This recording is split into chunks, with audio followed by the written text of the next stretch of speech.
இன்றைக்கி ரமலான் டே 18. இன்றைக்கி வந்து பார்த்திங்கன்னா நம்ம நோன்பு திறக்கிறதுக்காக கொஞ்சம் ஐட்டங்கள் நம்ம வாங்கியிருந்தோம்.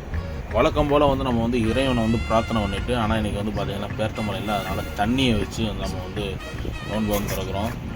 பேர்த்தம்பழம் டப்பாவை நம்ம கடையில் வச்சுருக்கும்போது நம்ம எலிப்பய உள்ள பாருங்கள் எப்படி கடிச்சிருச்சு, அதனால் அதை திங்க மனசு இல்லை. ஸோ அதனால் தண்ணி வச்சு நோன்பு திறந்தாச்சு. அதுக்கப்புறமா வந்து பார்த்திங்கன்னா சமோசா. இந்த சமோசா வந்து பாகுபலி சமோசாவான். உள்ளக்க வந்து சிக்கன்லாம் வச்சு பெருசாக போட்டிருக்காப்புல, ஆனால் லேயர்லாம் நல்லா சாஃப்டாக இருக்குது.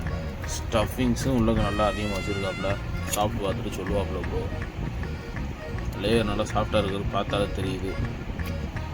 காலேஜில்லாம் இதுவும் விற்பாங்க, பப்ஸுண்டு, அது இந்த மாதிரி தான். அதுக்கப்புறமா வந்து சிக்கன் ரோலுமே வந்து பார்த்திங்கன்னா நல்லா ஸ்டஃபிங்ஸ் நல்லா வச்சு கோதுமை இது வந்து இது கிடையாது, கோதுமை சிக்கன் ரோல். இது எப்படி இருக்குது?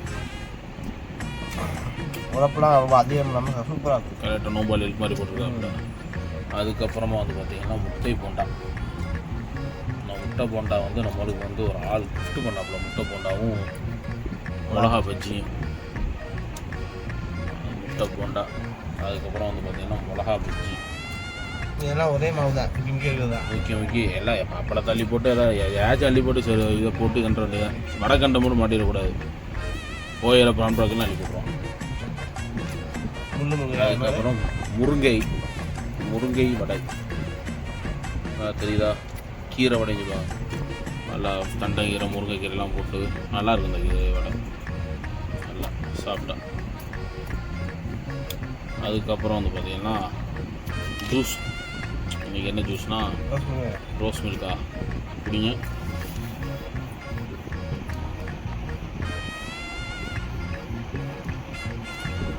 Rose milk. இது என்ன ஜூஸு? சாத்துக்குடியா? தூத்துக்குடி. இது சாத்துக்குடி. ஓகேங்க, இதை தான் வச்சு நம்ம வந்து நீங்கள் நோன்பு திறந்தோம். நீங்கள் என்ன வச்சு நோன்பு இருந்துங்கிறத கமெண்ட் பாக்ஸில் கமெண்ட் பண்ணுங்கள்.